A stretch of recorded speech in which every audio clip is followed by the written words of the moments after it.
नमस्कार दोस्तों, मैं हूं अंकित बल्लभ, आपका लोन एक्सपर्ट। आज हम समझेंगे अपने लोन्स को हम जल्दी से जल्दी कैसे रीपे कर सके। एक कहावत है, अंत भला तो सब भला। इसमें हम अंत की बात जो कर रहे हैं ये लोन को रिलेट करता है। अगर हम अपने लोन्स को जल्दी बंद करते हैं तो इसमें हमारा फायदा है। इसमें हम बैंक को कम से कम रेट ऑफ इंटरेस्ट पे करते हैं। अब हम समझते हैं पार्ट पेमेंट है क्या। पार्ट पेमेंट हम जब भी पे करते हैं तो जो भी अमाउंट हम लोग पार्ट पेमेंट करते हैं वो प्रिंसिपल अमाउंट से डायरेक्टली डिडक्ट हो जाता है। एक एग्जांपल समझते हैं। 10 लाख का एक लोन है, हमने 1 साल तक उसकी ईएमआई पे की। 1 साल के बाद अब उसमें उस 10 लाख के लोन में आउटस्टैंडिंग है 9 लाख रुपीज, और अब हम 2 लाख का रीपे पार्ट पेमेंट करने जा रहे हैं। तो जब हम पार्ट पेमेंट करते हैं तो अब उसमें प्रिंसिपल आउटस्टैंडिंग जो बचता है वो है 9 लाख माइनस 2 लाख, यानी कि 7 लाख रुपए। इसको कहते हैं पार्ट पेमेंट। पार्ट पेमेंट हम जब करते हैं तो इससे प्रिंसिपल अमाउंट डायरेक्ट एडजस्ट होता है, और जो रिमेनिंग प्रिंसिपल अमाउंट है अब हम उस पे अपना इंटरेस्ट पे करते हैं। और ये हमें हेल्प करता है कि हम अपने लोन्स को as early as possible close कर सके। इस पार्ट पेमेंट के प्रोसेस को हम एक एग्जांपल से समझेंगे।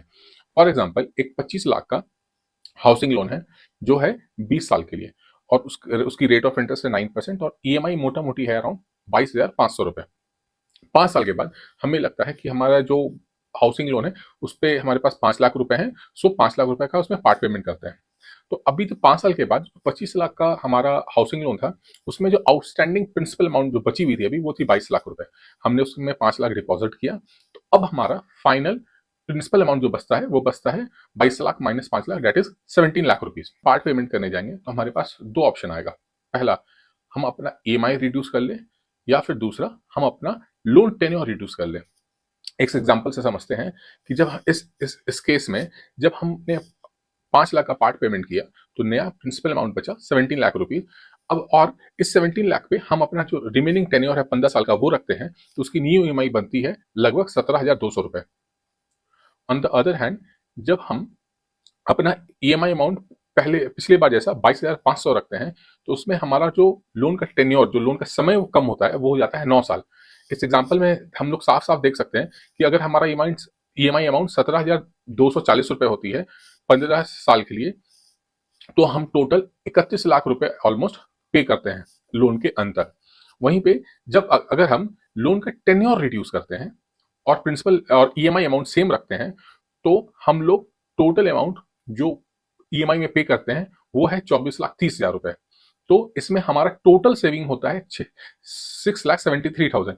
यानी कि अगर हम अपना लोन का टेन्योर रिड्यूस करें तो हमारे लिए ये ज्यादा सेविंग है। हम लोग इसको मैंने इसको कंपेयर करके समझाया है कि अगर हम जब भी लोन बंद करने जाते हैं तो हमारे पास दो ऑप्शन जब भी आता है कि हम अपना ईएमआई रिड्यूस करें या फिर लोन का टेन्योर रिड्यूस करें।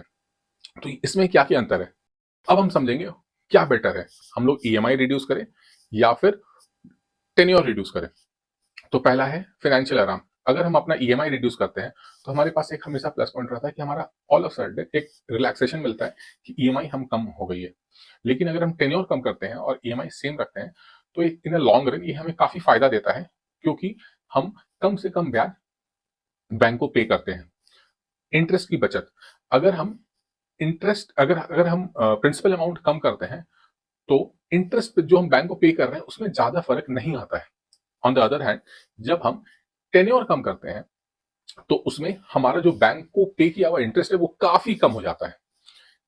तीसरी और सबसे इंपॉर्टेंट चीज है कि अगर हम अपना ईएमआई रिड्यूस करते हैं तो हमारा लोन वही 15 साल तक चलता है। लेकिन अगर हम टेन्योर ही क्लोज कम कर देते हैं तो हमारा लोन जल्दी क्लोज हो जाता है। अगर हम समय कम कर देंगे तो जल्दी जल्दी अपने लोन का ईएमआई पेमेंट करके हम लोन क्लोज कर देते हैं।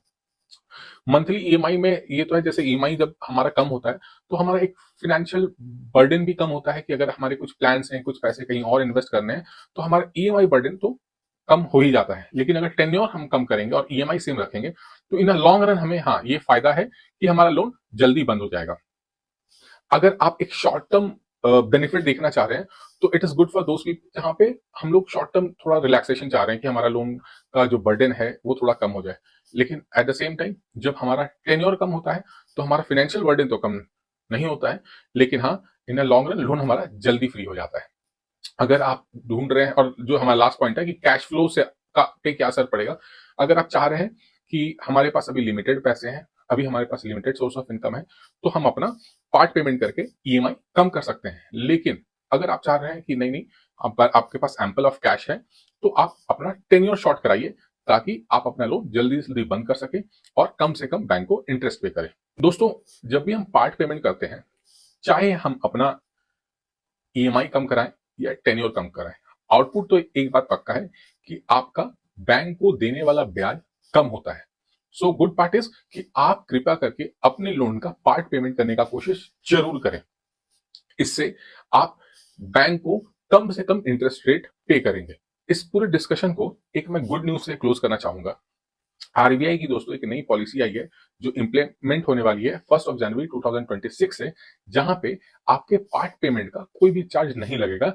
लेकिन ये स्कीम एप्लीकेबल है सिर्फ फ्लोटिंग रेट ऑफ लोन्स पे। फ्लोटिंग रेट ऑफ लोन्स क्या होते हैं?